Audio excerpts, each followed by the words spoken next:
ఎన్నుకుంటారు ఆ నియోజకవర్గంలో, వాళ్ళకి మీరు సీట్ ఇస్తారు. అక్కడ దోపిడీ చేసేసి అక్కడ అన్పాపులర్ అయిపోయి ప్రజలు ఎప్పుడెప్పుడు ఈయన వదిలించుకోవాలంటే ఆ పాపాన్ని ఇంకొక నియోజకవర్గానికి అంటగడతాడంట. ఇక్కడ చెల్లని కాసు అక్కడ చెల్లుతుంది అంటే ఎంత బ్రహ్మాండి వీళ్ళకు. ఎక్కడికి పోతున్నారు మీరు? 4.5 సంవత్సరాలుగా 5 సంవత్సరాలుగా మీ ఎమ్మెల్యేలు ఆంబోతుల మారిగా రోడ్డు మీద పడి ఎక్కడికక్కడ భయభ్రాంతులను చేశారు మీ వాళ్ళందరూ. మామూలు కూడా కాదు. ఆడపిల్లలకు రక్షణ లేకుండా పోయింది, ప్రజానీకం యొక్క ఆస్తులకు రక్షణ లేకుండా పోయింది. మీకు ఏ దొరికితే చేశారు. అది చేసి ఈరోజు ప్రజలు రివోల్ట్ అయి తిరుగుబాటు చేసే పరిస్థితి వస్తే అందరినీ ట్రాన్స్ఫర్ చేస్తాడంట. 5 మంది దళితుల్ని ట్రాన్స్ఫర్ చేశాడు. అందులో 3 మంత్రులు, 2 మంత్రులు దళితులు, ఒక బీసీ మంత్రి, ఇంకో పక్కన 3 బీసీ ఎమ్మెల్యేలు. అందరినీ ట్రాన్స్ఫర్ చేసి మళ్ళీ గెలిపించేస్తాడంట. 170 గెలిపించేస్తాడంట. అంటే నేను అడుగుతున్నా, నీకు బీసీ మీద అంత ప్రేమ ఉంటే పులివెందల నెంబర్ 1 సీట్ కదా, ఆ సీట్లో నువ్వు గెలిపించచ్చు కదా. నువ్వు పెద్ద మహానాయకుడివి కదా, నువ్వు ఎక్కడన్నా గెలుస్తావు కదరా. నిలబడి వేరే కాన్స్టిట్యున్సీ తేలిపోతుంది నీ పని కూడా. పులివెందులు కాకుండా ఇలాంటి తప్పుడు మార్గాలు పెట్టి అక్కడుండే పులివెందుల్లో ఉండే క్యాండిడేట్ని కూడా ఎన్ని ఇబ్బందులు పెట్టాలో నిన్న చూసి 2వ జైలు పోయి వచ్చాడు. ఇంకెన్నిసార్లు పోవాలో చూడాలి. ఎలక్షన్స్ ముందు ఎన్నిసార్లు పోయినా ఈసారి ఏమవుతుందో వీళ్ళు చూడబోతున్నారు. ఇంకొక పక్కన మనం చూస్తూ ఉంటే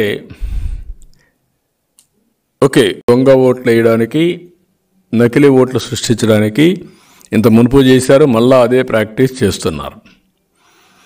మేము కూడా పార్టీ యంత్రాంగం సమాయత్తం అయింది, దాన్ని సమర్థవంతంగా తిప్పికొడతాం. మా కమిటీలు కూడా బిఎల్ఏలు అన్ని గ్రామాల్లో వేసుకున్నాం. 46,000 బూతులకి బిఎల్ఏలు వేసాం. 46,000 బూతుల్లో మా వాళ్ళు వర్క్ చేస్తున్నారు. రిమోట్గా ఓట్లు కూడా యాడ్ చేసి డిలీట్ చేసే పరిస్థితికి వచ్చారు. దానిపైన కూడా ఈరోజు ఊర్లో వాళ్ళే ఆ కాన్స్టిట్యున్సీ ఓటరే ఫామ్ 6 కానీ ఫామ్ 7 ఇవ్వాలి. అదే సమయంలో బిఎల్ఏనే ఇవ్వాలి, లేకుంటే వేరే వాళ్ళు ఇవ్వడానికి, మాస్ ఇవ్వడానికి వీళ్ళని చెప్పారు. ఇవన్నీ కూడా ఎన్ని పెట్టినా మళ్ళా దొంగే దొంగ దొంగ దొంగ అని అరిసినట్టు.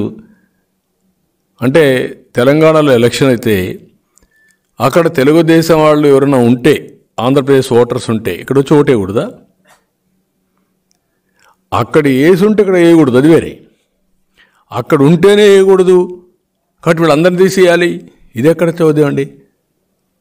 వాడి ఓటు ఎక్కడున్నా నువ్వు కానీ సరిగా చేస్తే వేరే రాష్ట్రాలకు ఎందుకు పోవాలండి? ఎందుకు కర్ణాటకకి వెళ్ళారు, ఎందుకు వేరే రాష్ట్రాలకు వెళ్ళారు, ఎందుకు చెన్నైకి చదువుకు వెళ్ళారు, కొన్ని వేల మంది వెళ్ళారు. ఇక్కడ ఆ ఫెసిలిటీస్ లేవనే కదా. అది మనం గుర్తుపెట్టుకోవాల్సిన అవసరం ఉంది. వాళ్ళ రైట్ అది, వాళ్ళ రైట్ ఎవరు తీసేయలేరు. అదే మరి అక్కడ ఓటు వేసి ఉంటే ప్రొసీజర్ ప్రకారం, చట్ట ప్రకారం ఆటోమేటిక్గా యాక్షన్ తీసుకుంటారు. కానీ ఒక్క దొంగ ఓటు వేయడానికి వీలు లేదు. నేను ఒకటే చెప్తున్నా, మళ్ళీ అన్ని ప్రికాషన్ తీసుకుంటాం. ఎవరైనా దొంగ ఓటు వేయాలి అనుకోని కానీ ప్రయత్నం చేస్తే మాత్రం, దొంగ ఓటు ఎవరన్నా రిజిస్టర్ చేయడానికి ఏ బిఎల్ఓ కానీ ప్రయత్నం చేసినా, అధికార యంత్రాంగం ప్రయత్నం చేసినా జైలు పోవడం ఖాయం. గుర్తుపెట్టుకోండి, ఈరోజు చెప్తాను నేను, we are not going to leave you. తాత్కాలికంగా మీకు వీళ్ళు ప్రొటెక్షన్ ఉంటారు, కానీ శాశ్వతంగా మాత్రం you will be the sufferers. ఏ ఒక్క వ్యక్తిని వదిలిపెట్టాం. సాక్ష్యాలు ఉన్నాయి నువ్వు పెట్టినట్టన్ని. అలాంటి తప్పుడు రిజిస్ట్రేషన్ చేసిన ప్రతి ఒక్క వ్యక్తి మీద ముందు పోలీస్ కంప్లైంట్ ఇస్తాం, ఆఫీసర్లకు కంప్లైంట్ ఇస్తాం, కోర్టుకు వెళ్తాం, ఎన్నికల కమిషన్కి వెళ్తాం. కడాన లాస్ట్ డే వరకు ఫైట్ చేసి రికార్డు ఎవ్వరు తారుమారు చేయలేరు. రికార్డులో ఉంటుంది. ఎవరు చేశారో కూడా చాలా స్పష్టంగా ఉంటుంది. ఎవరు యాక్సెప్ట్ చేశారో కూడా ఉంటుంది. ఎవరు డ్యూటీ ఫెయిల్ అయ్యారు కూడా ఉంటుంది. ఈ విషయాలు మీరు గుర్తుపెట్టుకోండి. ఎవరిని వదిలిపెట్టాం.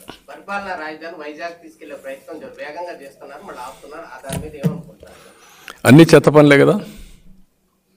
ఏదైనా ఒక మంచి పని ఉందా? సిగ్గు ఎగ్గు ఉండాలి కదా. నువ్వు పోవాలనుకున్నావు, వెళ్తావు.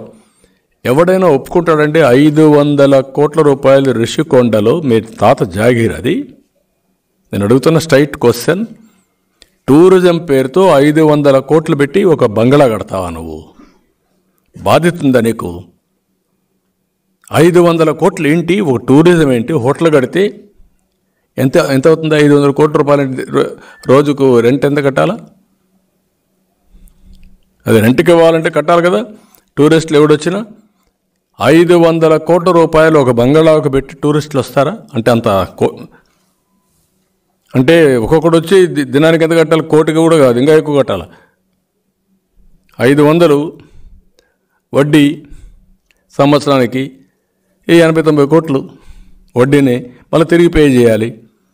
అంటే దినానికి ఒక కోటి రూపాయలు ఆ ప్రాంతంలో తిరిగి దానికి పే చేయాలి, లేకుంటే 50 లక్షలు పే చేయాలి. అంటే ఇంత విన్యాసాలు, ఇంత అడ్డగోలుగా రిషికొండలో కొండను కొట్టేసి ఇంతవరకు ఎన్విరాన్మెంట్ డిపార్ట్మెంట్ చెప్పినా, కోర్టులు చెప్పినా వినకుండా ముందుకు పోతున్నాం అంటే ఎంత ఉన్మాదం అండి ఇది. అంటే ఈ దేశంలో ప్రజాస్వామ్యం లేదా? చెక్స్ అండ్ బ్యాలెన్సెస్ లేవా? అధికారం ఉండి ముఖ్యమంత్రి అయితే నీ ఇష్ట ప్రకారం చేసేస్తావా? వేరే వాళ్ళు పోతే జైలుకి పెట్టేస్తానంటావు, లేకుంటే పోలీసులు నేను పోతే రానిలేదు, జనసేన పోతే రానిలేదు, సిపిఐ పోతే ఎవరు పోయినా దారిలో కూడా రానియకుండా చేశారు. రానియకుండా చేసి అడ్డంగా ఇష్టానుసారంగా కొండలు వేసే పరిస్థితికి వచ్చారు. అదే మామూలు వ్యక్తి జైల్లో పెట్టరా? ముఖ్యమంత్రిగా ఉంటే గొప్ప? చట్టం ముఖ్యమంత్రికి వర్తించదా? ఇది రాష్ట్ర ప్రజలు ఆలోచించాల్సిన అవసరం ఉంది.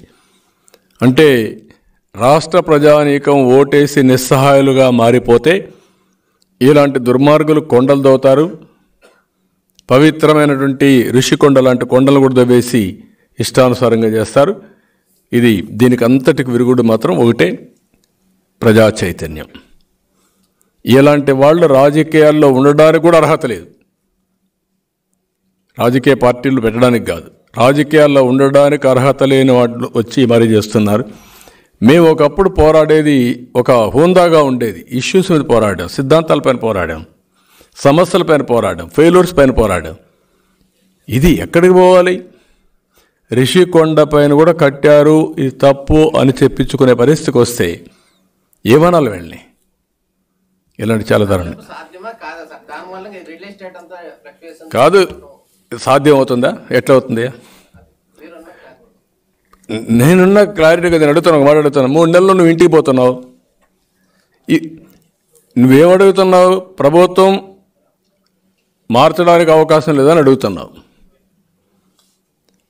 ప్రభుత్వానికి అధికారం లేదని అడుగుతున్నావు. ప్రభుత్వం అనేది ఒక ఆబ్లిగేషన్స్,